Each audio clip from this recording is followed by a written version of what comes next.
Hey, ladies and gentlemen, this is Trex from Nerds of the Apocalypse. We're here actually live at Heroescon in the West End Hotel, where naughty things have happened. Isn't that right, Stevie? Right. I got Stevie in the room, and he's trying to be polite. I said trying. I couldn't fit in the shot. He couldn't fit in the shot. That's very accurate. I'm actually sitting here with Mark and Rachel from Pretty Weird. These are Actually, I'm Ethan. Mark is sitting in the corner. Mark, out Mark, I'm sorry. Mark is actually our Pretty Weird pal. Pretty Weird pal. Mark, get in the shot. Come over here. This is our Pretty Weird pal, Mark. Come here, Mark. I'm sorry, Ethan. Sorry. Make a cameo. Yep. Good. Good. It's like, there you go. There you go. Ethan and Rachel. Sorry. We do love Mark, though. That's okay. Heroescon got it wrong as well. Yeah, they listed my name and Mark's name, and I don't know how I guess I happened. suddenly got divorced. It's something I've been meaning to tell you for a long time, honey. Well, they're here at She'll know Heroescon. I'll always love you. Yes, thank you. Aw. They're here at Heroescon showing off their great, terrific art, and also they brought with them a great bingo game that, if you guys remember from our last video, from our Nerdy News episode, we talked about it. Now, how's the bingo game done for the first day, day one? Okay, day one, basically what we did was we went out to different people that were just kind of bored throughout the day, and we handed out a couple of free samples just to kind of let them play around. And we ourselves played the game at the table, and basically the way it works is one side of the bingo game has illustrations of people that make poor cosplay decisions. The other Because side, cons are all about choices. of course. Yes. That's and the poor theme. ones. The theme of Heroes is choices. Are you going to be a hero or a villain? It's all about a choice. And sometimes people make choices to dress and behave in distasteful manners for their sense of style and their figures. So, I definitely did see a Iron Fist I was not appreciative of. Didn't we all? Didn't we all? We also It's saw more like- a Harley Quinn that I felt like was my psychological model for the drawing I did on the game. And we Yeah. saw the first thing I witnessed when I walked in and unloaded our table was a Nerd Rage event that was amazing. It was so Wow. great. It was a guy in his 60s standing there just screaming to high heaven about something about Superman. And I wanted to stand there and take notes in video, but I had to set up my table. That, and he looked very observant, and in a nerd's natural habitat, you never want them to see you taking notes or videotaping, because they all know exactly what's going on, and that's just a recipe for disaster. So it's very important while you play this game to stay incognito. Do not follow anyone closer than I would say 10 feet. Yes. Because we all know that in their natural habitat, nerds get very territorial, they're very observant, and they will see you taking pictures, and it will create a bad reaction. A hilarious reaction, but a bad reaction all the same. So please take caution. This game is not safe. We do have a disclaimer on the bottom, and there is a reason. And the disclaimer is fantastic. And we are not responsible for anybody getting bitch slapped. Neither are we. So, so if you get punched in the face, it's your fault. And the fun thing about the game is just it's a good way to kill time with your friends and to have a good time and to people watch, because that's half the reason why you come to con anyways is to people watch. And then whoever plays the game, if you take pictures of the squares that you fill on the card, you come back to the table when you get a bingo, and we do free commissions as a reward for playing the game. Very cool. I'm not sure how we're going to manage that, because after playing today, and with even today being a slow day, this is a very easy game to play. In fact, you're basically going to be getting commissions for $4. So pretty awesome for you. A lot of work for us. Please take advantage. Should have planned better. May I made the game harder. Yeah, we really should have said blackout, but too late now. We've committed. When we created the BDSM dragon, I was convinced we'd never find that, and we sort of did today. No, you didn't. We have. There were a few people who had such a hodgepodge of different clothing that you could not figure out what they were, but with imagination and based off the drawing we had on the card game. And sex was definitely involved. At times. They could definitely have applied for that square. We need to find that's the hard square to find. I'm gonna have to go searching for that one tomorrow. I was convinced that square would not be filled at all, but Rachel did point it out and it's like, look, it's that one. I'm like, you're right. I will concede that. Good fun shouting bingo today. Yes, it was very fun. Wow. Joyous occasion. Well, that's awesome. That's awesome. So you actually brought us some work to actually take a look at. Yeah. What we've got here is kind of just a hodgepodge of stuff from our table today. The big thing that we've been working on for the last year or so is a webcomic and kind of a printed miniseries called The Adventures of Death Elf and Woos. Wow. And it's what we've got here with us. We've got just a really small run of 20 comics. We just wanted to go ahead and get them out, show them to the public. And it's the basic premise is every fantasy story has the narrative of the chosen one, the Messiah figure. Yeah, the Messiah figure. And our premise was, what happens if the Messiah figure is a hopeless idiot? Nothing can ever change that fact, and yet he still gets the chosen one powers. He came from the bargain bin, everybody. Yes, the tagline for our story is The Adventures of Death Elf and Woos, what happens when you get your Messiah from the bargain bin. So, it's pretty fun. Bargain bin Messiah. So we've been working on that, and we're doing commissions, and I am a huge nerd fan of G.I. Joe. My wife and I just went to the Dollar Theater and watched G.I. Joe Retaliation, and despite some of the aspects of that movie, I am still a G.I. Joe fan, and I have a bunch of... Oh, don't worry, I'm there with you, buddy. I'm there with you. I know. I swear to God that Storm Shadow is wearing a diaper. And I swear that the writers of that movie took a script I wrote for a comic book when I was 12 and just added G.I. Joe characters instead of the science fiction characters I did when I was a kid. And multi-million-dollars. I mean, seriously. The G.I. Joes go to an island with every major world leader, Cobra Commander, the leader of the free world, and they literally say a line that says, okay, this is the most well-defended meeting ever. And there's like 3 tanks and 12 Cobra guys that they shoot, and 8 guys like basically crash the entire thing. I'm like, no! Anyways, nerd rant. Bingo! Bingo card! Bingo! I win! Mark that on our card, sir. Yeah, I'm giving you a freebie. We're going to get robbed by the end of the weekend. Yeah. So we've got our comic. I've got a bunch of G.I. Joe prints. And then I grabbed a couple of pieces of artwork from our table.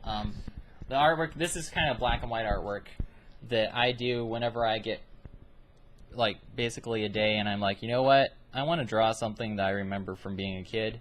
And Yeah, I noticed this when I walked by and saw you before the end of the day, and that is just a wicked Alice in Wonderland. Yeah, art. I grew up as a kid not being able to read, and I had such a hard time with that. And the 2 things that got me to read were G.I. Joe and Spider-Man comic books, and the Dollar Tree used to have these little square books of illustrated classics. Yeah. And it was a really, really simplified version of the story, but it was actually the entire story from the classic, and then one page was story and one page was drawings. And they had like 50 of them, and I bought every single one of them from the Dollar Tree with my allowance. And a year or 2 ago, the nostalgia bug bit me for G.I. Joe, and it also bit me for some of the things I read when I was a kid with the literature. So I picked Alice in Wonderland, and I've been drawing characters from it every now and then. I mean, literally, I love the fact of how the Queen of Hearts looks. She is just fantastic, and then I really cannot take my eye away from the border. Yeah. I just cannot. Yeah, the border was probably the most fun thing on this. It's really the best It part. was really fun to design. The border was awesome, and I kind of had fun, like, every now and then I'll stick one of the little card soldiers in the background. Yeah, I see them now. I see. Oh, there's one waves. There's one that's being attacked by, like, a giant bird. And then, I stuck the Cheshire Cat hanging out in the sky, spying on everybody. You know, it was just really fun to work on, you know. And actually, just a couple days ago, a fairy tale blog online featured a poster of mine that I did of Alice in Wonderland. So a bunch of people have been looking at my work recently, so it was kind of cool to... I thought I'd bring this to the show since people were looking at it online. Heck yeah, very nice. And then kind of like the companion piece to that one is this is the ink, the underdrawing of a poster I did for Alice in Wonderland. But Okay. You can kind of see the same vein of the different characters, kind of a montage. Oh yeah, love the Mad Hatter over here. And wow, that Cheshire really pops out, doesn't he? Yeah, and if you go to our website, I actually don't have this posted on our Pretty Weird site, but my illustration site, Ethan Mongen, or just Google me, Ethan Mongen. My site will come up, and on my blog site you can see this colored and textured and all fancy dancy. Wow, that is just... How long did that actually take, just before the inking? Okay, I'm sorry, I just stuck paper in my wife's face. It's okay. It's revenge for divorcing me at Heroescon. I like the abuse. Passive aggressive. Paper cuts. Laced with arsenic. Basically, something like this. The thing that takes the longest time is actually just figuring out what you want to do. Mm-hmm. The actual drawing of it, I tend to be workaholic. So if I start something, I have to finish it. Right. So basically what I do is I'd pencil it, really loose pencils, like in one day. And the next day I come back and I do all this inking in one day. And then I come back a third time and add in the blacks to create the strong patterns. Okay. And then one more day to color it. So probably 5 days working time. I'm going to add that he does the majority of his work with Sharpies. Well, So, pretty amazing, I think. sometimes. This actually wasn't done with Sharpie. I was actually working with crow quill pens, and then I got so frustrated with them because they splatter, and whenever they splatter, you never know when it will happen. And it just gets really tiresome to go through in Photoshop and go erase, erase, erase. 2 hours later, erase. So I've actually been working with Sharpie recently just as a way to kind of save on some of the splattering problems. Okay. And then one more piece that we're going to show off. Let's see. I've got a bunch of prints here from Did you get The Wizard of Oz and Treasure Island. Is there a piece that you'd like to show off, Rachel? Yeah, where's the jackalope? There he is. Okay. And this is one of Rachel's pieces. All right, Wow. so I work primarily. I do a lot of things. I work in oils, but I primarily work in watercolor and ink. This piece is done in all colored inks. I work with usually a number 2 style brush. I'm fascinated with jackalopes. It's a weird little quirk of mine. I grew up with America's Funniest Home Videos, and they always had that obnoxious little jackalope running around, and everybody tried to chase it. And I got really curious about jackalopes through the years and the legend of the jackalopes, and turned out that jackalopes are really just a bunny rabbit with a really terrible disease. It's like a type of papillomavirus. And they're really disgusting. But It's that's actually what the horns actually look like, but that's exactly. That's what the horns are. And back in the days of pioneers, when people were starving to death and hallucinating, they thought they were seeing jackalopes. So it's become a big Midwestern legend. But very cool. So I was inspired to paint it, and jackalopes are actually said to have like pheasant feathers. So I did. That's where the wings came from.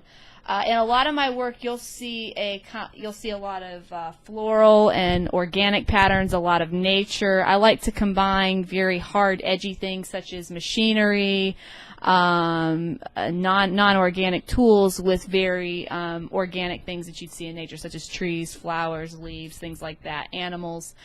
You'll see a lot of that in my work. The horns are actually done with gold flake. I painted gold flake onto the horns, so it's ink gold flake. Print, so you Yeah. you kind of lose a little bit of the effect. You lose some of the painting. texture. I mean, the original painting, there's so much mess going on that by the time it was done, I did have to scan it in, clean it up, and then make the print. So that's how the jackalope came about. So I like to bring the bizarre into our fine art. So just something unique and different. Very unique. Very. It was a very pretty picture. Thank you. So tell us a little bit about where Pretty Weird start. The original pancake house on a wet, rainy Saturday morning. We had been married for almost exactly 1 year, and we're just sitting at the restaurant table waiting on pancakes and looking for something to do. And we pulled out a sketchbook, and we were like, you know what? We want to draw some comics.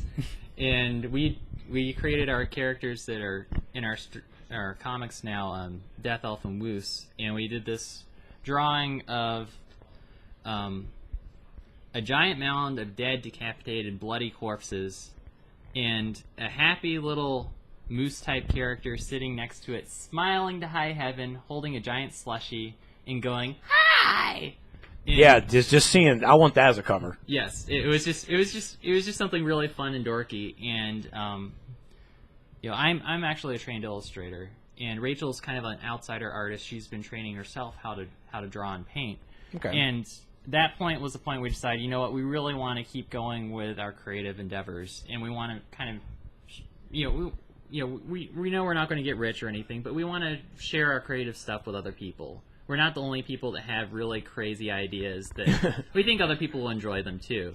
So we started working on Free Comic Book Day. We started working on the story for this, and then we've worked on the story for it, and we've created several other imaginary characters that are very important in our life, and we create stories for them, and it keeps us sane throughout the day. Now I'm going to have to back you up there a little bit. Our best ideas have come from eating pancakes and road trips. I see nothing wrong with that.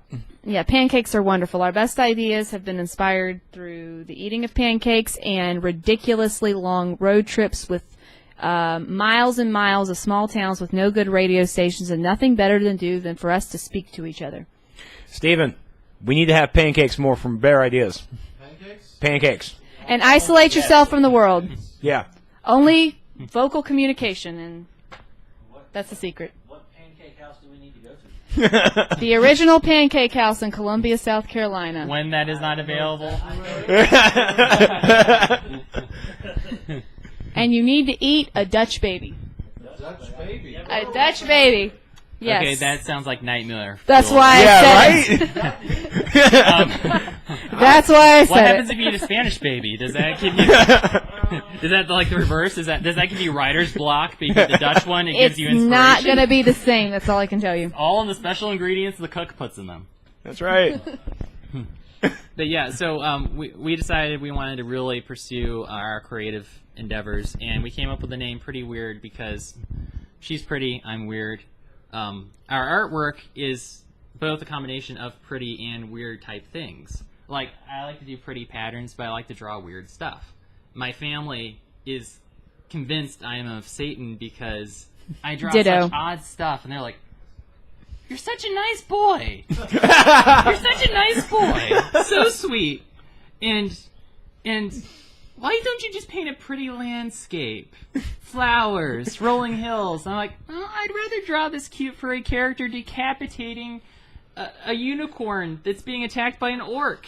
And then I'll put the nice pretty flowers and hills behind it, behind all the blood." You know? And it's not just him. We both come from very conservative families, and our beliefs line up with that, to an extent. We don't But want to make our parents out and families out to be bad people. they're wonderful great people. We love Very our parents. supportive. But I was But- having breakfast with my father a couple of months ago, and it was his birthday, so we would go to Cracker Barrel to have breakfast. And I brought my sketchbook. I thought he would be proud of me. I still have this piece of me inside that has to hang things up on my parents' fridge, even though I'm 27 years old. It's kind of sad, but I still have this need. So I Daddy show him. issues. I do have some daddy issues. Good Lord. And it's not his fault either. Still has daddy And it's not his fault, to his credit. He really tried. He really tried. But anyway, we're having breakfast, and I show him my sketchbook, and he's flipping through it, and I thought what I had was pretty They're tame. drawings of samurais and vampires. I thought it was pretty tame, actually. For me, it was very tame work. And he's flipping through it, and he says, "Where did your mother and I go wrong? Well, Why so evil?" And I was pretty surprised, but it is what it is. What can you do? Yeah. parents love. Yes. It's unconditional, and it doesn't mean that they have to understand us. That's right. Yeah. All right. So what's the website that fans can find you at? Right now, we've built a site that's kind of populated with the things we've been working on for the last couple of months. It's www.prettyweirdart.blogspot.com, and if you go there, you'll find a selection of my artwork, Rachel's artwork, some art pieces that we haven't shown at any What about Mark? conventions. Is Mark's work there? Mark actually is a writer, and at the moment, Ah. I mean, I don't know if you have any projects that are. You have your live website, right now. don't you? I haven't finished that, so. Yeah. There is a website in progress for our Pretty Weird Pal. More details to come. When it's launched and ready, we will have it posted on Pretty Weird Art, so you can find our Pretty Weird Pal and his amazing creative stories and work. So please wait. keep up and look for that. We try to post new work every Sunday, Okay. so we try to keep new things going on. Sure. What? This is a fun thing I like to do. He's gonna have it in the link below. I love putting him to work. It's gonna be an easy click. Go right to their website, right there. Okay. This has That been a public deserves a service golf announcement. clap right You there. should have went to the pool. Golf clap. We always add more work. Didn't you mean the sauna? No, I want to go there. Oh yeah. Well, I want to thank Ethan and Rachel again for showing by, and Pretty Weird Pal Mark.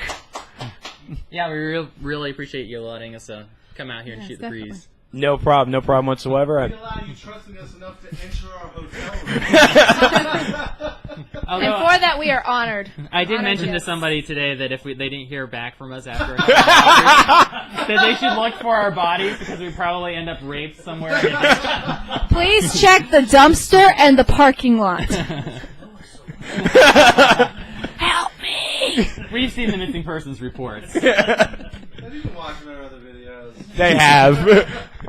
So, once again, this has been Trex from NotA, here live at Heroescon from the West End Hotel. I'm giving them shout outs, so hopefully they lower our bill. I don't think that's gonna happen. I don't want to pay my parking pass. Speaking of nerd rants, I told him how much you had to pay for parking. I sold the phone back like that. It wasn't a nerd. Sure. It wasn't a nerd rant. It was. nerd ranting. It was a nerd rant. It was a complete argument as an adult. Did comic books come up at any time during No. rant? No. So But we technically, were talking about parking for Heroescon. That sounds like an everybody rant. See? It's an adult rant. All right, we're gonna have to fix this later. That wasn't on the bingo card. Can't count. Never mind. Ah. I recant my bingo. So yes, just as Stevie B said, go ahead and click the link in the section below, and you'll be going to their website. Or find us at table, 1108. Yes. Find us at 1108. We have free business cards. We have a couple of free handouts. Really cheap stuff, fun things, happy times.